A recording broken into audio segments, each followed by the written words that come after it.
खेल था कि पंजाब के इस जेल में अपने आप को सुरक्षित महसूस करता था मुख्तार अंसारी, लेकिन अब वो रास्ता जरा दिखाते हैं जिससे होने वाली है घर वापसी। यूपी बांदा पहुंचना है और ये देखिए रोपड़ से लेकर बांदा तक का पूरा रूट हम आपको दिखा रहे हैं जिस पर ले जाया जाएगा। सत्येंद्र चौहान,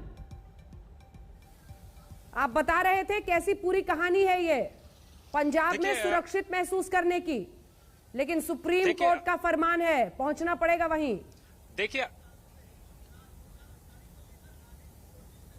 देखिए अंजना, अमूमन ऐसा बहुत कम देखने को मिलता है कि जब एक कैदी को लेकर दो राज्यों की सरकारें आपस में भिड़ जाए और मामला सुप्रीम कोर्ट तक पहुंचे।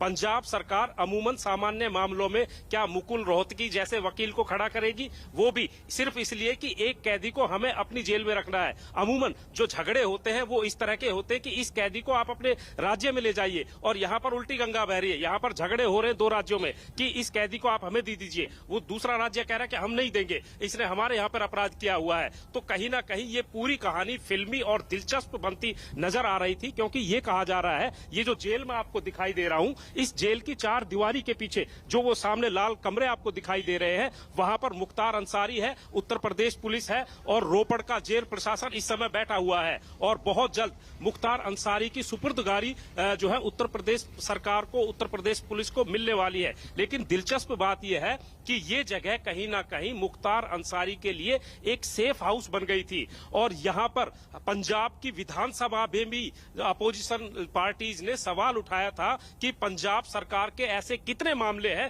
जिसमें आपने करोड़ों रुपए खर्च कर सुप्रीम कोर्ट तक वकील खड़े किए हैं। और इस मामले में सरकार जिस तरीके से दिलचस्पी ले रही है वो कहीं ना कहीं सरकार के पर्सनल इंटरेस्ट को शो करता है। और ये जो जेल है ये मैं आपको दिखा रहा हूं कि इसी जेल को क्यों चुना गया। मोहाली यहां से चंडीगढ़ के बिल्कुल सबसे निकटतम शहर है। मोहाली में एफआईआर दर्ज होती है और महज एफआईआर दर्ज होने के 15 दिन के अंदर अंदर पंजाब पुलिस इतनी फुर्ती से कार्रवाई करती है कि मुख्तार अंसारी को उत्तर प्रदेश से लाकर रोपड़ की इस जेल में बंद कर देती है। और देखिए यहाँ पर जितने भी आसपास मकान बने हुए हैं, इन मकानों में ये कहा जा रहा है कि ये सब किराए पे उठे हुए हैं और मुख्तार अंसारी के लोगों ने किराए पे लिए हुए हैं। यहाँ पर जो व्हीकल दिखाई देते हैं वो उत्तर प्रदेश नंबर के रजिस्टर्ड व्हीकल दिखाई देते हैं। एक एम्बुलेंस मुख्तार अंसारी यूपी से लाकर इस जेल में रखता है और बाद में उस एम्बुलेंस को लेकर एफआईआर दर्ज होती है और पंजाब सरकार जवाब देती है कि हमें नहीं पता वो एम्बुलेंस किसकी थी, कैसे आई। सवाल ये खड़ा होता है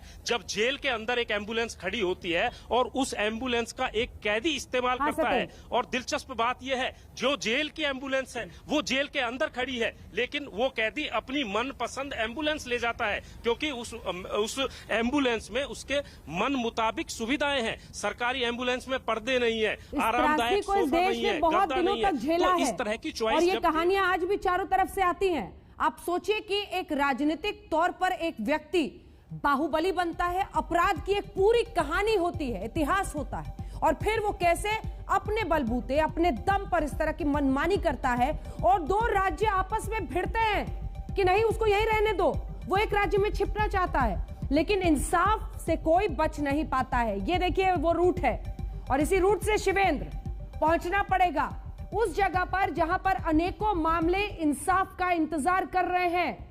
कृष्णानंद राय की हत्या से लेकर अनेकों ऐसे मामले हैं जहां पर परिवार वाले आज भी इंसाफ की आस में राह देख रहे हैं, और अब जब मुख्तार अंसारी वहां पर पहुंच रहा है उनके लिए इंसाफ की उम्मीद। देखिए अंजना, ये बात सच है कि लोगों के अंदर अब उम्मीद जगी है कि उनको इंसाफ मिलेगा। हालांकि कृष्णानंद राय वाले मामले में कहा यह जा रहा है, अफसा अंसारी जो कि पत्नी है मुख्तार अंसारी की, उनकी तरफ से बाकायदा